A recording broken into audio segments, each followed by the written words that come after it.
So we've highlighted 3 different challenges, and the first one is the challenge of the A3 age, where what we call the A3 age of work is that the anywhere, any place, any time is how the workspace is now working. And we see from Gartner report that 35% of candidates globally are now fully remote. 60% would quit for a fully remote opportunity. That's from Zapier.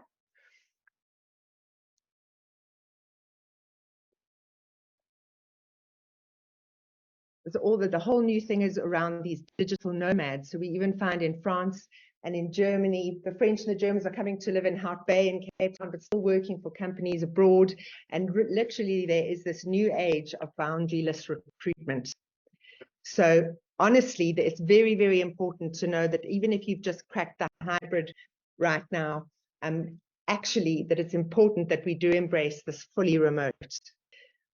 We ourselves as HomecomingEx have established Africa Talent Hub here for the Deloitte Netherlands. So they're employing a whole lot of different South African consultants who are staying here and actually earning rands, but working for Deloitte Netherlands. So it's absolutely happening all around us. We've seen as well the rise of the chief remote officer, and the BBC have spoken about this recently. And that's a combination of an HR person combined with operations, combined with communications. And the importance there of this chief remote officer is the ability to foster productivity, connect colleagues, and strengthen wellness. We've also seen the rise of the employers of record. And those are the different companies that you have in different parts of the world who are able to allow you to place and employ candidates in different parts of the world, and they would be on their own payroll in the back end, but they're actually working for you. So EORs globally are making it possible for different candidates to be employed wherever they are. The EORs know the legislation records, they know the different labor laws, and that is becoming a very real thing. The next part of it is our face-to-face piece, and I think that's what we learn interestingly from Tabi Singh from PepsiCo. Is she talks about if she is going to get people together, it's very much around those 4 C's. It's either to collaborate, or to create, or to connect, or to celebrate. So really this idea of bringing people together for a reason versus just saying I need you here because is a very important part of where this A3 age is going. So where that leads us on a big note is this idea of talent scarcity. And despite the recent layoffs we've seen, which are relatively short term, globally, they're reporting that 82% of companies have this talent shortage, which is crazy.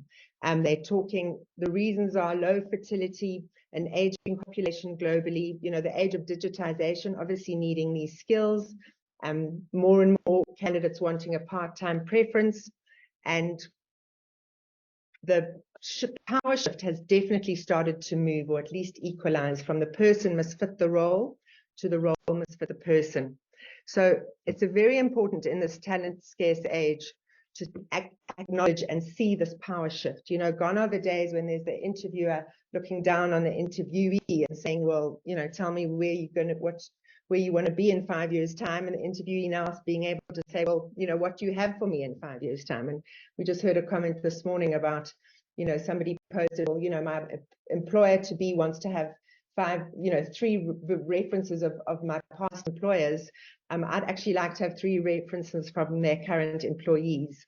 So the important part really of seeing and acknowledging this power shift, that the candidate is as important as the employer. So Forbes have recently reported on it, which is fascinating, and this is what I also learned last year, is that in some circles, candidates are actually being paid to attend the interviews. And I mean, I had to dig deep on this because it didn't really make sense, but you seeing in some circles where the actual request for a case study or a presentation is so important, that IP and understanding it and getting these key scarcely talented candidates in front of you, they're actually paying these candidates to come and attend an interview. The other part of it is we're seeing in the Netherlands, there's a great example, and I think there's a couple of examples in the States. They're seeing different companies not competing with each other, but wanting to keep the talent amongst them. So they've created intercompany marketplaces. So I think it's a lot of their data scientists, a lot of their engineers. They're making sure that between the 4 companies that they can share them and at least keep that within them. Another part, obviously, in this power shift is the importance of acknowledging what Deloitte call it, this global workforce ecosystem. You know, in our world, it's the permanent, part-time, fractional, the hourly talent, and understanding that more and more candidates are looking for what they're calling a portfolio career. So a portfolio of roles that would make up the equivalent of a full-time role. And I think even a couple of years ago, you know, we said to candidates, well, you know, there's no way you can continue with your, you know, your entrepreneurial thing on the side, or, you know, candidates would say, okay, well, that's fine, I'll give that up. But now you ask anybody to do that and they think you're absolutely mad. So this understanding that there is a workforce ecosystem, that it's not a candidate, it's either permanent or nothing. There are a whole lot of different ways of attracting this talent in different forms. And globally, there's been a 37% increase in companies using more contract and temp talent. So the other part of the A3 age, obviously, then, is the importance of how do we attract the scarce talent? How do we make sure that they are the ones who the candidates want to come to us? Nestle recently have stopped candidates jumping through so many hoops. They looked at their entire touch points and they realized, oh my goodness, we're making candidates wait and delay, and they've got to go through here, and many of them are dropping off because it's such an onerous process. So it's not just automation they've put in there, they've actually really made time far quicker to be able to get back to candidates, to tell them how they're doing, to ensure that it feels like a really seamless journey in this talent acquisition space. And we at Homecoming, we see very much that when we don't advertise, we instead would find, you know, the top 30 candidates, not necessarily only execs that we place, there's a lot of middle management that we place as well. But when we reach out to a candidate to tell them about a role, if it's a strong brand name, almost all of them will chat to us because they would always entertain a chat. Even if they're happy where they are, they're not necessarily in the market. But we have a 30% fallout of people who don't even want a screening chat if that brand is not strong enough. And as much as we try and, you know, storytell in that moment, if there's a brand out there that is strong, that is well known, that stands for something, then that really does help us have conversations and draws candidates to you. So a very important part of being able to attract talent is the vitalness of surprising and delight. And we hear it time and time again, is the importance of storytelling.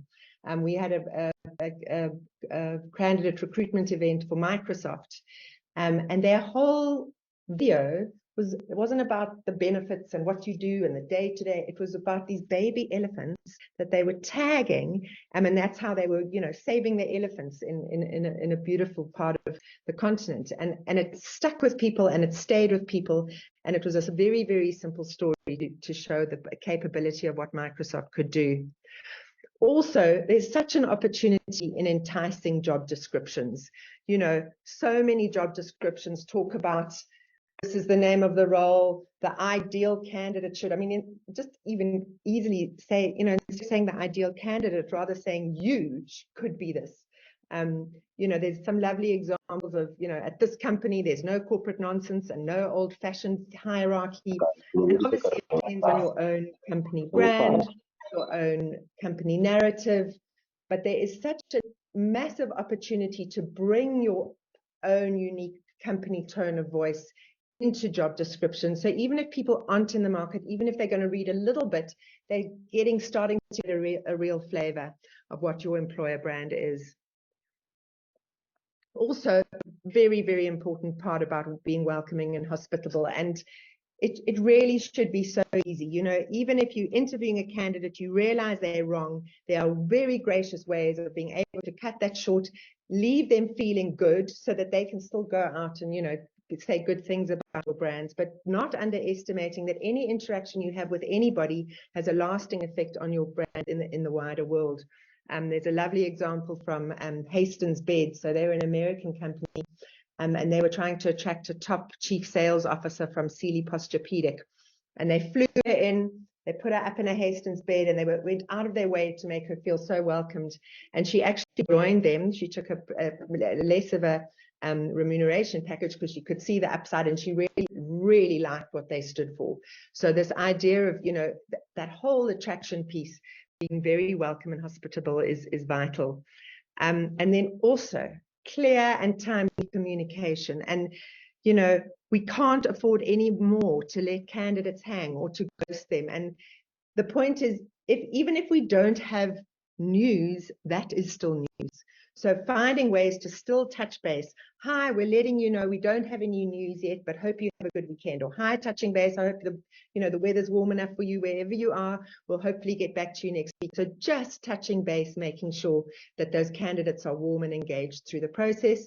And then if they're wrong, constructive feedback. And it can be as one sentence, technically you weren't as competent in this part, or the winning candidate had so much more of this industry experience and we felt that you didn't, or you said too many times in the interview. Whatever it is, candidates want to know their blind spots. They really value that, and being able to reject them where they're still feeling motivated and regarding you in a good light should be an easy thing for brands to do. And then the other part of talent attraction, which is great for us to know, in our world, we're seeing a very healthy, strong relationship and a growing need of the partnership of us. So what we do, obviously, as executive search consultants, is work hand in hand with employers. And we've seen that us being impartial brand ambassadors who can take the time to storytell, can take the time to get to know the candidate's purpose, can really act impartially as well, so that candidates can ask us quite deep questions about well, I heard this about the company, is it really true? There's a big place for us to play in that important talent attraction journey. So the last piece of this challenge of the A3 age is how to retain talent. And Selo Govender, in fact, at a recent HR, she's head of discovery of people, at a recent HR webinar spoke about this Gartner survey, which I'm sure most of us have seen. Number one reason people leave is for remuneration and benefits. Secondly, and not far behind them, is to get this work-life balance. And thirdly, is for career growth and development. And I mean, you would have thought that there'd be way more varied ratios, but actually it shouldn't necessarily be that hard. I mean, obviously every company is different. It's easy for me to say, I don't know how easy is it to do, but to help candidates have more of a balance, to be able to grow them and develop them, wherever they are, and be able to retain that talent. So an important part of this thing is to be able to listen to candidates right through, to listen to your employees as they're part of you throughout. I love this quote from Andy Stanley. He says that leaders who don't listen will eventually be surrounded by people who have nothing to say. And we think that it starts right from that onboarding journey. So they've got great onboarding things now with the self-paced gamification. So hearing, what you want to hear about next, and then that's how you learn about the company. The storytelling piece being so crucial. They talk about leaders being visible and available. It's so crucial in those first couple of months. So the ability to be able to set up sessions with new recruits, hearing and learning, and access to leaders who are hearing them. And then obviously not just waiting for the awful exit interview to chat to them, but having a regular roster of stay interviews, of checking in, of the candidates and employees feeling safe enough to tell it like it is, so that you can have that alarm bell rung with you early versus only once they made up their mind to leave. Wellness. And I think even 2 years ago, people going, well, what is wellness? And last year, people going, oh, we should add wellness to our deliverable of how we must treat our people. But wellness now has to actually be the priority. They are saying that it's got to come right in the front of making sure that these people are good, they feel strong, they feel safe, they feel so it's not just a nice to have anymore, this wellness piece. And then another thing about retention is this flexible on flexibility. So I mean, it's hard. I'd love to hear your comments on, how you crack this one, because it's not necessarily easy, and we're still getting used to even a hybrid story. But not all new mothers want to stay at home with their babies. A quarter of them might want to stay at home. Another 20% might want to come full-time to work, another, you know, more might just want to come mornings, or whatever that looks like. And I think that the fact that you can know that all people are different and listen to what they want, that you can be flexible with different employees' flexibility, and that answers your, you know, the reason people leave for work-life balance, that there must be a clever way to ensure that, you know, each person feels heard and can deliver the work in the best way that they feel at optimal performance. Also vitally important when you listen to them, you know, that the opportunities for them to move laterally between departments, or maybe, you know, they still want the promotion, but they can go and learn different things in different departments, hearing where they want to grow their career, giving them those opportunities, and making it safe for them to also put up their hand when they feel that they need some development, and being able to provide that for them. And so in our world, which is interesting because we don't just do permanent talent, we place fractional executives, we place hourly executives dependent on the need. And we were working with a big corporate recently, and they were worried about losing their chief marketing officer. So the solution was actually taking her down to a 3-day week. So she's consistently in that business on a Monday, Tuesday, and Thursday. But on Wednesdays, she's now joined a growing fintech as their marketing director, and the fintech delighted to have somebody of this caliber, but for a fraction of the cost at a fractional basis. And then on Fridays, this candidate's looking at a few board roles and a few other speaker sessions. So the thinking that, you know, if we really listen to our employees and understand them well enough, we might not have to lose all this top IP. We can actually maybe just have less of it, and still the most important bits we get. And I think that fractional piece where we see people coming in on a consistent basis on a Monday or a Thursday or whatever that looks like, often they will put in an operational person full-time underneath them, obviously delivering on a day-to-day basis on all of those points. So we placed a head of cyber security for a big edutech in East Africa. This person's sitting in New York.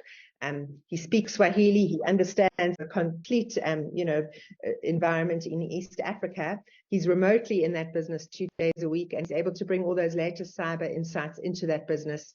And then underneath him, he's got a team who's executing that on a full-time basis. So it's giving us all the opportunity. You know, we talk about the only way to source scarce talent is to share scarce talent, and really being able to open our minds about how we can all, you know, be able to share in that piece.